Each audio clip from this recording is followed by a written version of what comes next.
Alright everyone, we are here with another off-season war. Today I'm taking in Omega Sentinel, Shang-Chi, and Hulkling. I've took Path 9 in both sections, and I ended up with a mini-boss on Boss Island. So Path 9 in Section 1 here, I kind of take a risk with Omega Sentinel. Since her ability accuracy can't be modified against mutants, it means Domino can't reduce her ability accuracy through her kit. And since Omega Sentinel doesn't have any abilities that have a lower than 100% chance of activating, it means that I will not take crit failure throughout the fight. Whether that's trying to trigger dexterity or anything throughout this fight. So we're just waiting out the incinerate phase. We have guaranteed chance to parry, at least against her contact hits, not against her non-contact hits.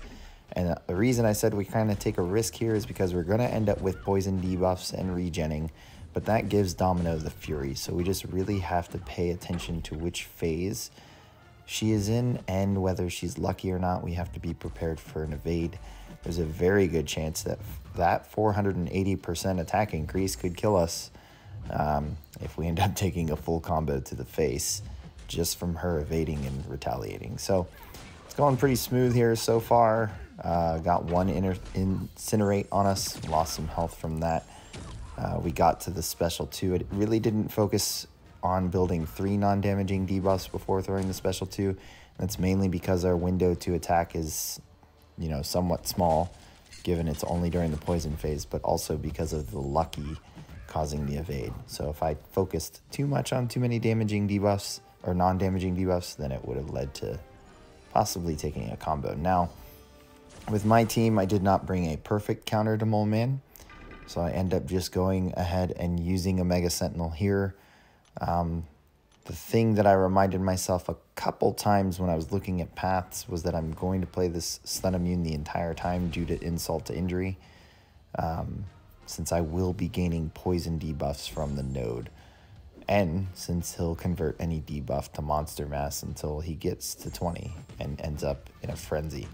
So I forgot that advice or that game plan as this fight went on. So I'm playing stun immune pretty well, but you're going to see here, there's probably not here, more so when Moleman's at 50% health.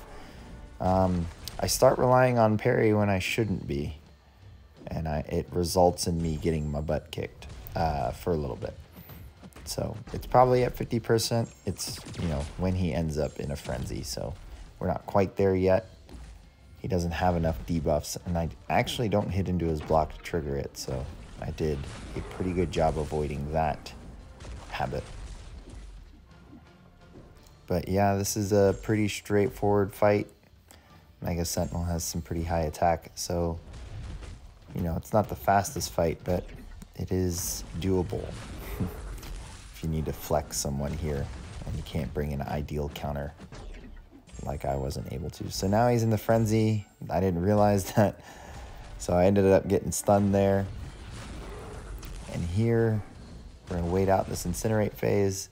It's probably right after this that I start parrying, thinking I'm gonna be able to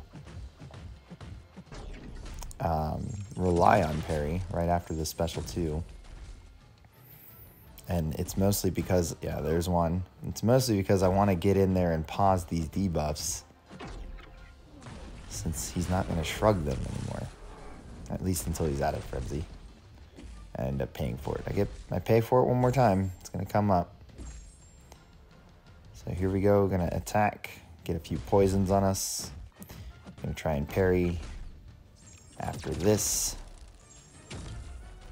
and same thing. Boop. So just being a dummy. Now he's out of frenzy, so now we have to look out. He's in incinerate, so these incinerate debuffs are actually just going to fall off of him, and he's pretty much there. It's going to be the next heavy attack, and we just got to finish him off. Oop, we got to wait out the indestructible buff. And now he goes down. So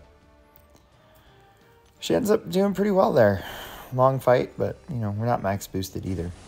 Move on, section 2, Hulkling against this Magneto. I was actually really looking forward to this fight. I know why Magneto is here. It's because you can't rely on stun, and he's got the unstoppable with heavies. So you can't just block bait heavies and retaliate. However, Hulkling builds a ton of shape-shifting charges from the shock immunity on this node, or from the shock on this node due to his shock immunity, and that feeds our pierce buffs, which feeds our unblockables. So we don't actually need stun to get the opening, and we don't need a beta heavy to get the opening. We just need to hit into Magneto's block. And look at that, the unblockable lined up perfectly with a special 2. So we're pretty close to 100% health here. Sure, Magneto has suicides, but this has been a cakewalk so far for Hulkling, and it's going to continue to be that way. I cannot aggressively hit into his block too much during the bleed phase. That is going to lead to an unblockable, and I'm going to end up with bleed debuffs. But as soon as that ends, I can go right back into hitting into his block while he's in the shock phase, and just not worry about taking any shock damage. So we miss our window there, and we end up doing enough damage with pierce buffs through Magneto's block to take him out. We move up to our next fight, our only Shang-Chi fight. I could take this with Hulkling and could have brought an ideal counter for Moleman. However, I just wanted to feel out, you know, really test this cleanse and shrug.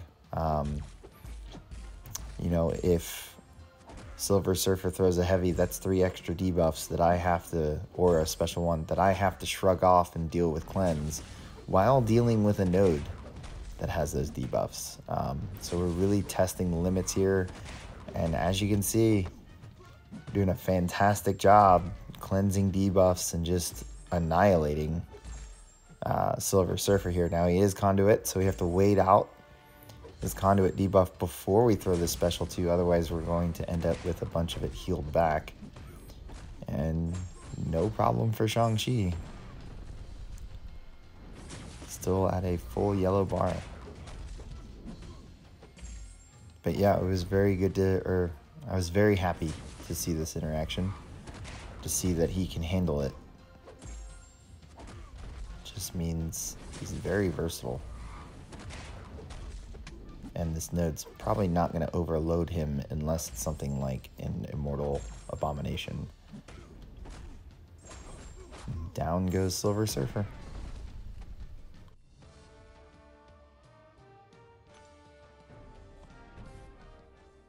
All right, last 2 are on Hulkling. This Silver Surfer on AoE with Rich Get Richer.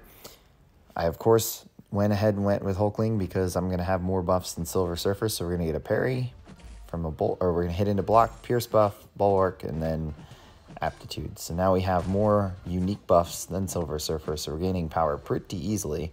Trying to get Silver Surfer to be passive here. I see how many pierce buffs I need before going unblockable.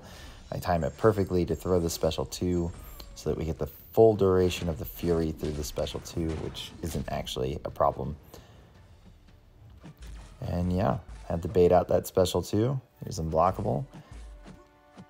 Right back at it with the next special 2. Worked out perfectly, and recoil is going to knock him out. So full yellow bar. Pretty easy fight for Hulkling. You know, those Rich Get Richer paths are actually meant to bring champs with a lot of buffs instead of trying to just bring someone who nullifies a bunch of buffs or throw on Odin pre-fights. And then the last one, I saw this Peni Parker here on 55, taking it before. Figured let's go ahead and go in with some practice. Since she's up, let's go ahead and steal it too. I don't think anyone was assigned to it. I decided here I'm going to aggressively attack into her, not into her block per se, and just build the special 2 as quick as I can, but also still somewhat paying attention, like there, to auto block, but not caring that I pushed her to special 2. So we're going to bait out this special 2. She throws it. We're going to go right back into attacking her. We're at our special 2, so I'm trying to get her to back off, hit into her block, throw the special 2. We are just ripping her apart. So this is actually going smoother than my real attempt in season, but Peni has suicides on as well, or recoil on as well, so it's definitely speeding the fight up just a little bit. Trying to get that special 1 out there. Don't care if we get auto blocked here. Decide I'm going to hit into block as we build special 2 here. And we're going to get the unblockable combo into the special 2 and throw it and that'll end my off-season war. So pretty successful one, pretty fun one. Hope you guys enjoyed it. Hit subscribe, hit like, and I will catch you guys at the next one.